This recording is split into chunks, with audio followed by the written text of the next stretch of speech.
a double asset tonight, which is really cool, but this has got nothing to do with our series. So this one is as soon as we get the live stream up. How many are going away for Easter? I'm taking a break. Not going. What is up? Good Friday. Good. Chocolate. Are you? How many of you do Easter egg things? Easter eggs? You like Easter eggs? I like chocolate. Just got to be careful in that space.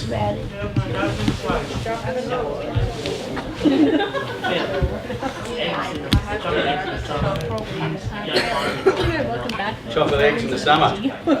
I don't know.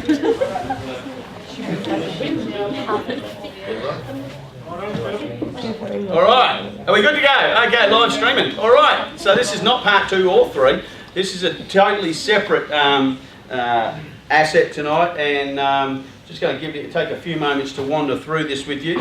This one's called Sticks and Stones. So, have you ever heard that saying? Sticks and stones will Break my bone. Words will never hurt but me. words will never hurt me. That's what they call it. But they do. Is that even true? No. Do sticks and stones hurt you? Yes. How often and how long does a stick and a stone hurt you? Depends on how someone's beaten you, I guess. I had a stone stuck in my knee for like almost a month. How big was it? It was really pointy. Okay. So, Depends on the size. depends on the size of the stone. Of the stone, of the stone or the stick. Depends on the size. Size of the stone or the stick. Right, okay. So there was a saying, sticks and stones will break my bones, but names will never hurt me. And I don't know about you, but I've been called a few names in my life, and they hurt. Sometimes more than a stick or a stone. And so, we're coming up to this sort of Easter break, and for some people around the world, it's a moment of sadness. Because they were reminded of a particular act that took place in history, whether you're a believer in God or not. That's entirely your own journey. Some people just are happy to believe that a rabbit delivers eggs, and somebody has actually figured out how that happened, but soon enough they were medicated. So because there's someone out there that believes that a rabbit can lay an egg. Anyway, so the challenge. I've seen Hop. I've seen Hop too. You haven't seen it? They even poops jelly beans. They're delicious. So I'm going to get my rabbit to poop jelly beans, and I'm going to watch you eat them. That's going to be a new game next week. I'll even paint it for you. Oh, the red one. Oh, the brown one. Anyway, so. The challenge, guys, is quite simply as we come up to this kind of time, a bit like Christmas, people kind of have this moment of break, or this 4 days away, or this 2 weeks off in school holidays, whatever. And a lot of people these days don't give a crap what it's actually all about, or stop to think about what it actually means globally, And you do live in a generation that is global, that the things that affect the planet are part of the concern for this generation, which is phenomenal. Like no other generation before, this generation sitting in this room here are the ones who care about the planet, the global economy, everything that's going on around the world, how things play out. Now, for some of you, it's like you wake up in the morning, you get your Cocoa Pops, and you have your Cocoa Pops and your orange juice and go to school and don't give a think about the world. But the rest of us are like sneezing around the world, and so if everybody sneezed, the world would move faster. So the challenge for us is coming up to this Christmas, up to the Easter break, is that I was reminded of this this phrase, "Sticks and stones will break my bones." Now, for some of you, I'm just going to take a second to talk about 2 different perspectives, right? And so if you've been in that space of belief, the Christian faith, all that sort of stuff, and it's like, some of you it's like, oh, God botherers, and others are like, yeah, no, it's important to me. Faith is important to me. I don't preach it on people. I don't force it on anybody. It's a core value of mine. I believe that I'm not from pond scum. I believe I came from something a little different than a frog or a lizard or a fish. you know, and the reason for that is because I can look into this room and I can study human form and the amazing beauty around me here in this room. So look at the person next to you and go, so the human, there's only about twice a year that we introduce this kind of space, so just for a couple of minutes, for some of you, you know, that whole idea of faith or Jesus or whatever it is might be, don't even go there, man, don't want to know about it. But all of us have faith in something, even if it's faith in nothing.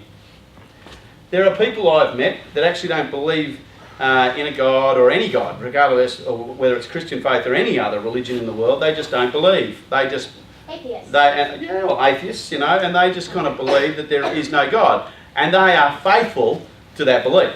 Isn't that funny? I say, well, you have faith. They say, no, I'm not a Christian. I said, no, but you still got faith. You still believe so wholeheartedly that there is nothing else. Once you're born, you live, you die, and that's it. Your kids spend your inheritance, you know.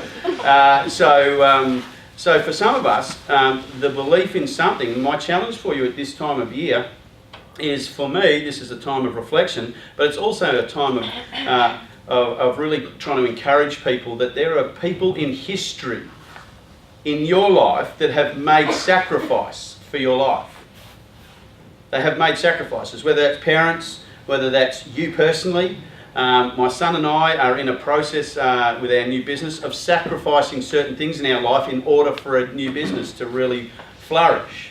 You know, some of us move from one house to another, and you might move from this lovely house into this not so lovely one, and you can feel like that's maybe a reflection of who you are, like, oh, we've gone from rich to poor, you know. No, you haven't. You're actually just making an adjustment in your life because you want to sacrifice something to get something else or to get ahead. You hear that all the time, you know, I need to work 5 days a week, 6 days a week, you know, night shift, whatever it is, in order to get ahead. I need to go back to school, I need to study, I need to do whatever it is in order to get ahead. You know, as you give up going out for parties, or you give up going out and doing these sorts of things, or spending your money over here because you want that thing over there. So if I want to go to Miami at the start of New Year, I've got to be saving my money now so that come January, the start of February, that I've got enough money to go to Miami. So if people say to me now, oh, let's go and party now, and I spend that money now, and I do all that now, I'm not going to have the coin later.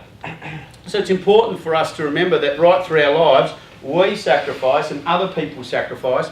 And here's the one thing, I learnt this from a black preacher many, many years ago. He's still alive today. His name is T.D. Jakes. And he is, if you're not a Christian person or believer in faith, I don't care. You just go on to Google and you go to YouTube and you listen to T.D. Jakes, this big black preacher, preach a message. He is out of control, you know. And he'll go down the stage, and he is huge, big fella, big black fella, and he's sweating, and he's got a handkerchief in his hand, and he is stomping black. And if you don't believe in a devil and a God, you will by the time you finish with listening to that, like, you go, come on, you want to get up and just kind of feel like you're black on the inside, you know, when they all start leaping in the aisles and jumping, you know, it's awesome.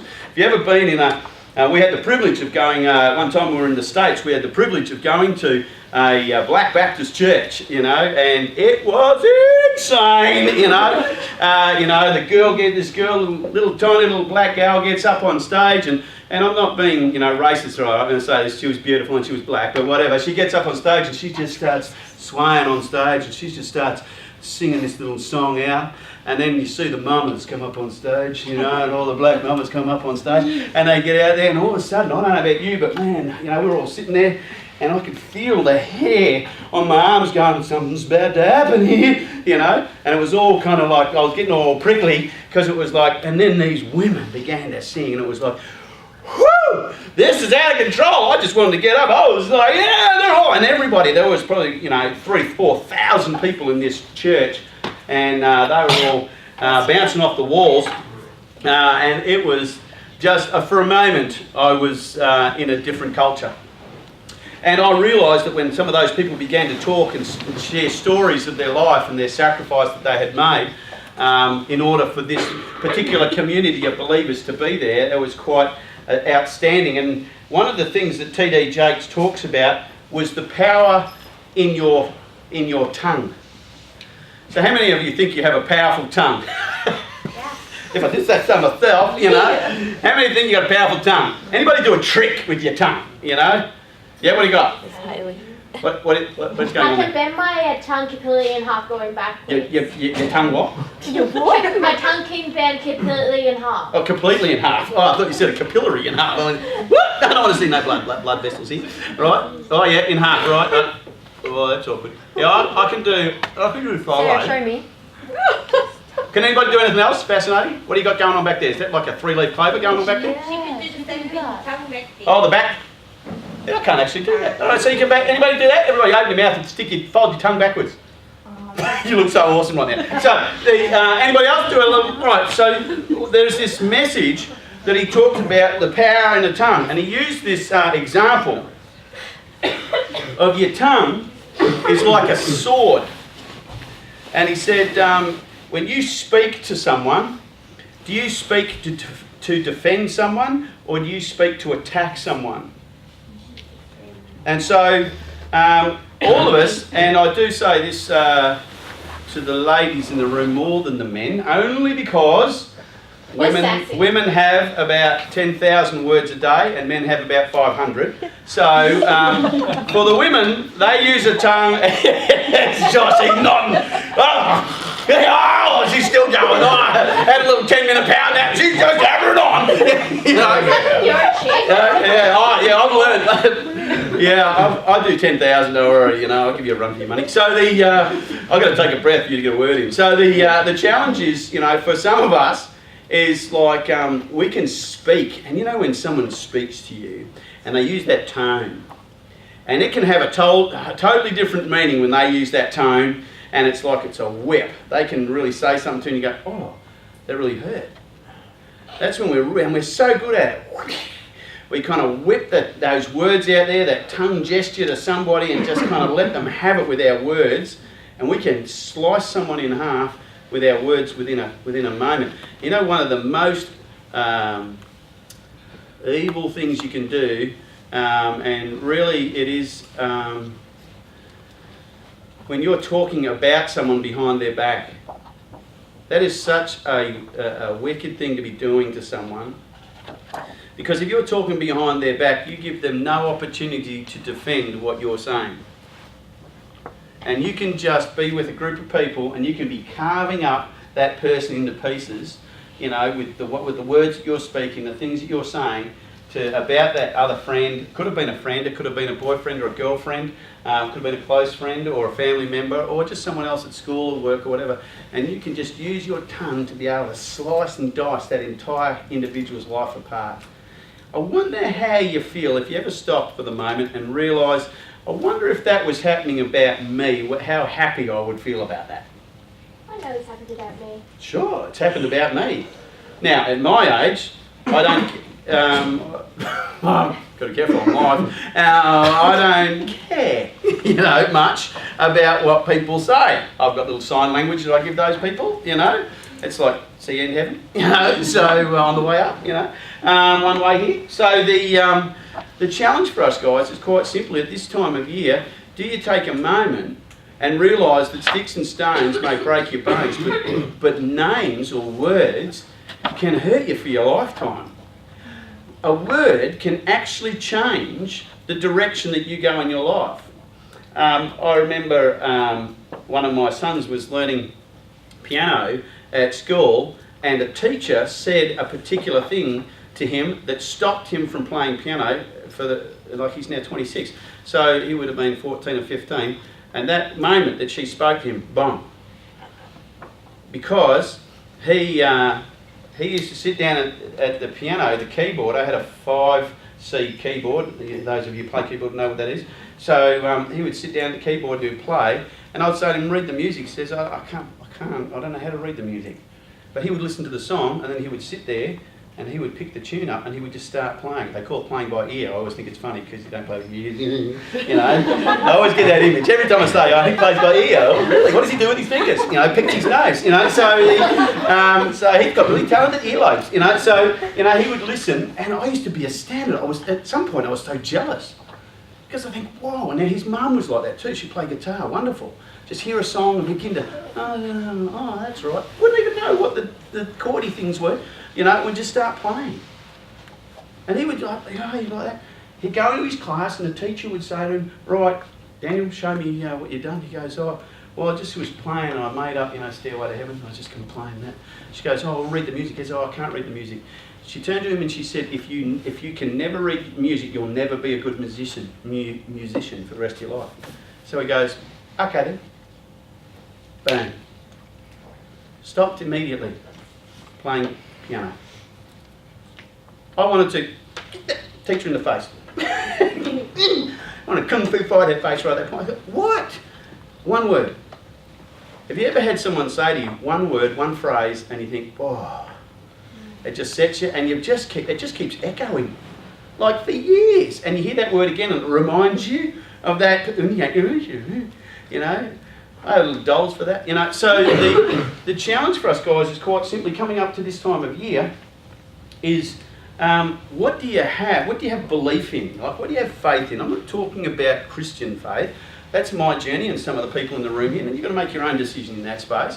But there is a moment that we're going to have some kind of thought about that during the Easter egg moment. There'll be plenty of people celebrating that and honouring that, and that's important because it's a value.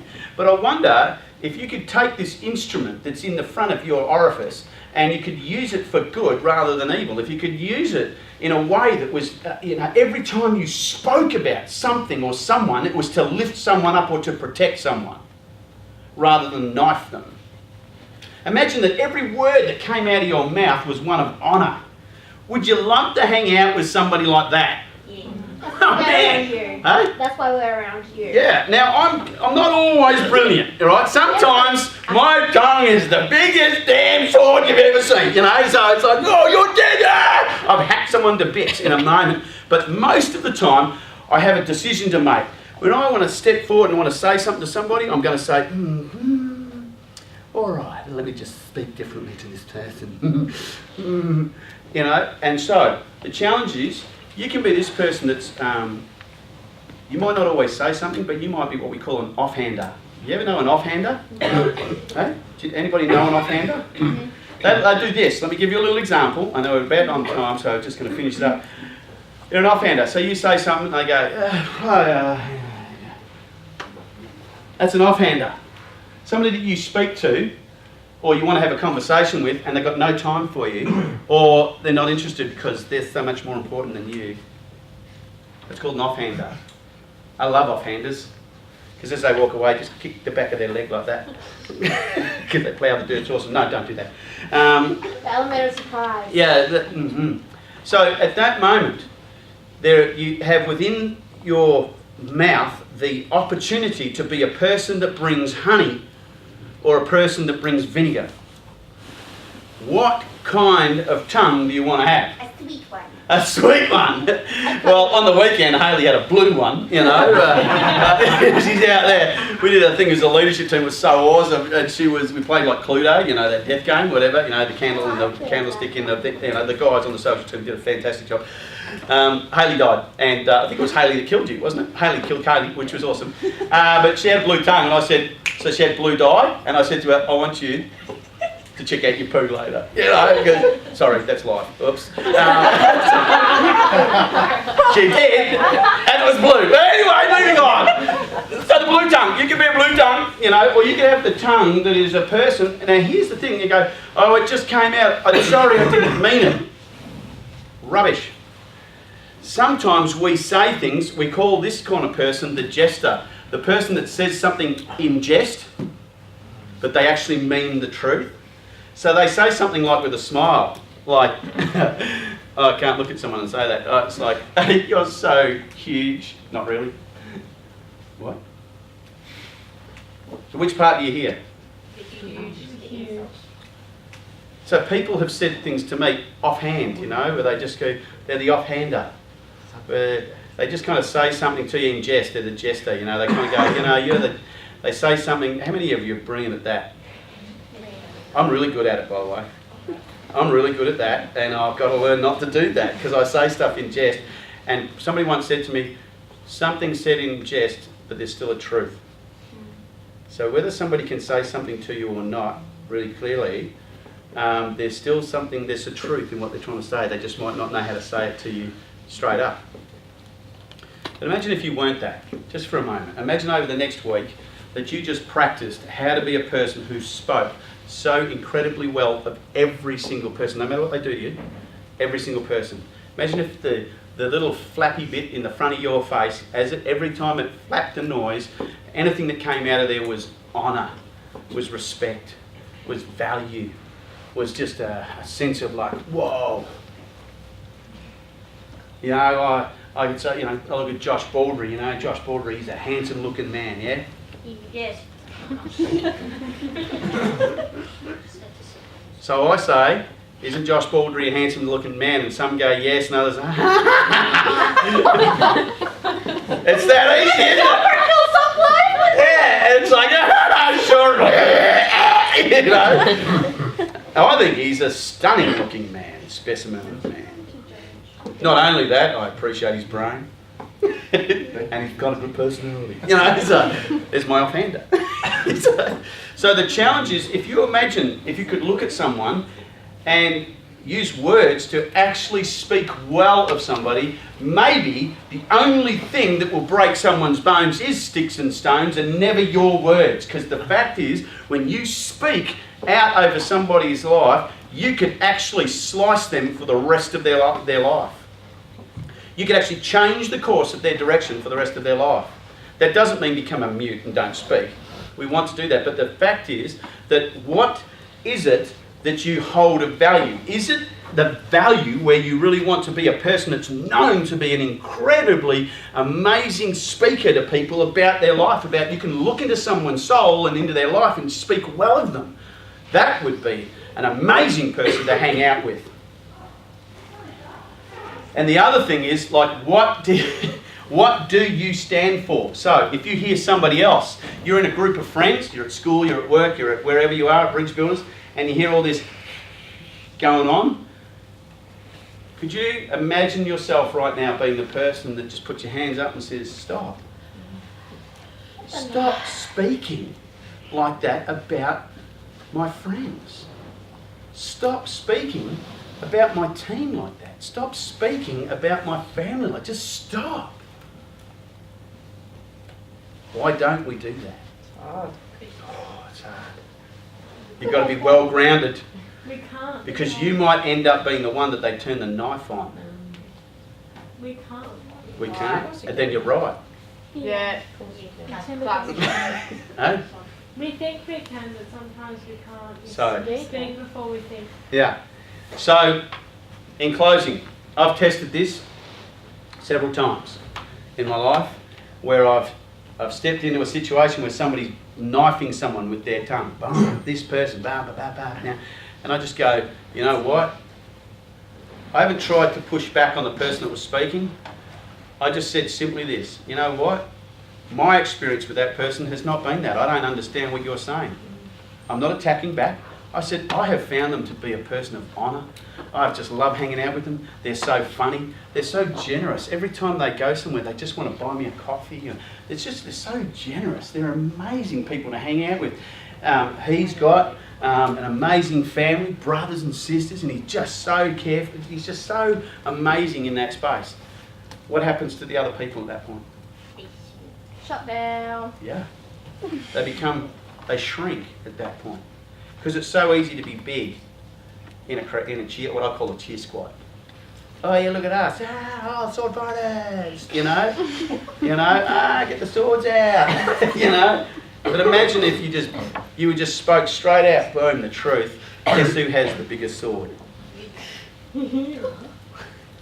Yes. I always see this quote on Facebook and it says, when you speak badly about someone else, it shows more about you than it does them. I love those quotes. That is so true. Yeah. Yeah. It says more about you. You know? So, this Easter, guys, I want to encourage you that what do you believe in? For some people, if they believe in God, let them. What does it matter to you? It's their journey. If they believe in Buddha, if they believe in vegan, you know. That's the worst religion. They're lovely. I love Buddhists. They're beautiful. So the challenge, guys, for us is simply at this time over the Easter break, when you're taking a chocolate egg and you get an Easter bunny and you look at that and you're stuffing your orifice full of chocolate and you go, oh yeah, this is so awesome, you know. Just remember that somebody somewhere might be talking about you, but make sure you're not talking about them in a bad way. That's the challenge for 4 days. That's the 4-day challenge. Alright, so over the Easter break, when we come back, the week after next, yeah? So we're not here for the Monday, so the following Monday we'll be back. I want you to challenge yourself that over 4 days that you speak well of everybody, no matter what they say to you or about you. And if you hear of somebody who is speaking badly about someone else, take a risk. Step up, because remember, sticks and stones break your bones, the names you'll never forget. Have a good Easter.